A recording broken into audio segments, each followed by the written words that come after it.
what? Today I woke up and had no tomato sauce, so I'm going to show you how I make my own tomato sauce just because I need to do it. First of all, this recipe I made up on my own. I don't know if this is how you're supposed to do it or if there's a better way to do it, and I don't really care. This is the way that works for me. I know the concept of getting to the base of a fruit or a vegetable. You have to bake it down, you have to cook it down, and you got to get to the paste. So that's the main gist of this here. Anyway, you need a lot of tomatoes, which we have. I would recommend growing them in a garden if you can do that. If not, go buy some. Wash off, inspect all of your tomatoes. The ones that do not qualify, you do what you want with, but we have no scraps. We have chickens and ducks, so they'll eat anything that does not qualify to get cooked. Once you inspect all of your tomatoes, you want to wash them off real good in the sink, and then cut the top 10% off. The top head you want to cut off like so. And you do not want to see any core when you cut that off. This is what you don't want.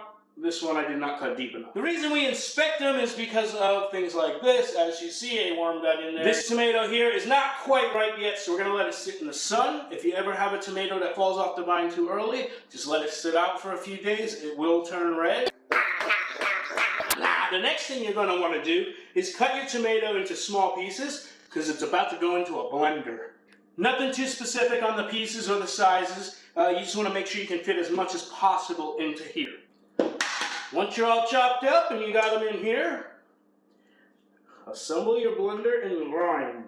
Now, this is going to look weird at first. It's going to look maybe more like a pink lemonade or some kind of a watermelon juice.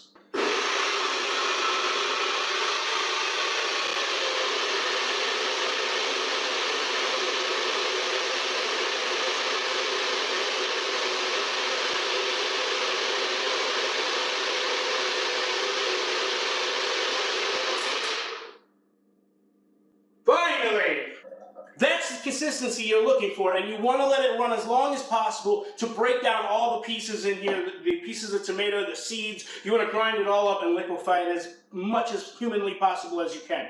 We are going to pour this directly in. It is not likely you're going to catch much, but if you do, at least you did. And that's about all you're going to catch when you're straining it. Once you have everything washed off, chopped up, blended, strained, and in your pot, there's a few more ingredients you're going to need to make this happen. One of them is an onion. Now, this is not a flavor onion. If you don't like onions, that's okay, but you do need this step. You need to take your onion, cut off both eyes, because I don't know what side is the eye. Cut your onion in half. That's it.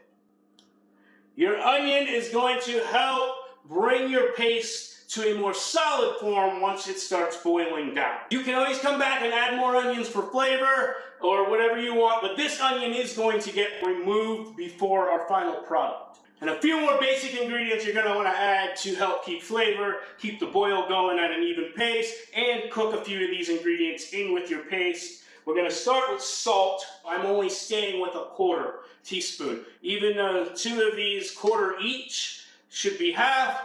Get it? I'm just have a low sodium diet, so that looks like enough salt for me. Would be a half of pepper. Would be 1/4 for each one. Doesn't need to be exact. Oregano. This is going to be boiling down for a long time. And then finally, you want some brown sugar. 1 tablespoon. 2 tablespoons. So everything I'm telling you has been doubled because we used 2 of these. We filled this twice. Mix all this shit together. Help break down that sugar a little bit just before throwing it on the burner. You have to give it some time to heat up, but you want to bring that tomato water to a boil. And right when it starts to boil, you want to set it down to a simmer. And then wait.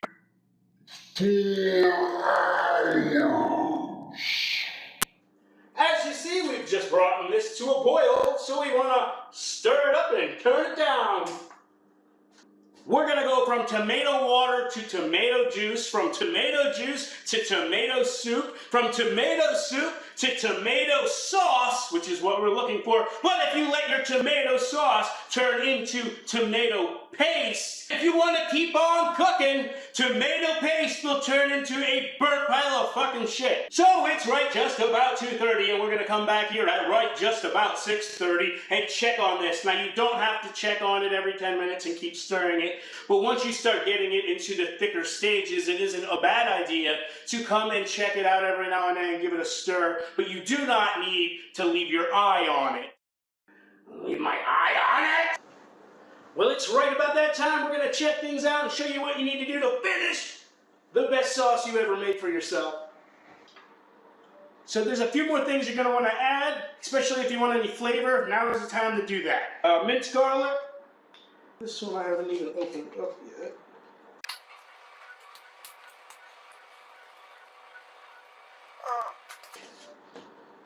Some parsley.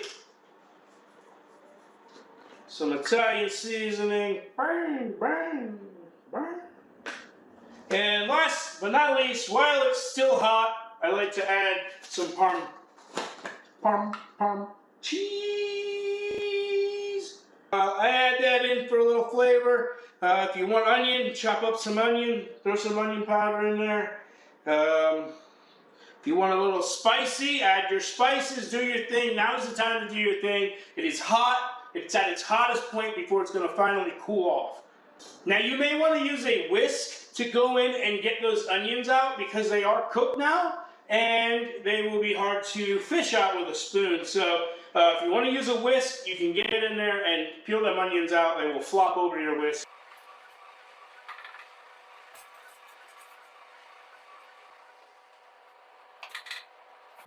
Once you're all finished whisking your onion out of there, give it a few more stirs as it's cooling down, but you're ready for the jars. I would recommend letting it cool down to at least room temperature before using, but I guess do whatever the hell you want, because that's what I usually do anyway. I'm going to jar it and let it cool down, then put it in the fridge and save it for later use.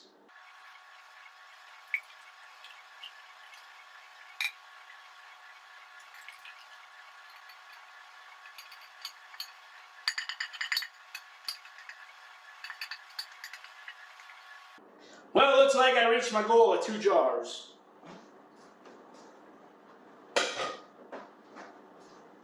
Ten tomatoes equals 2 mason jars. And there you have it, the best sauce you've ever made for yourself.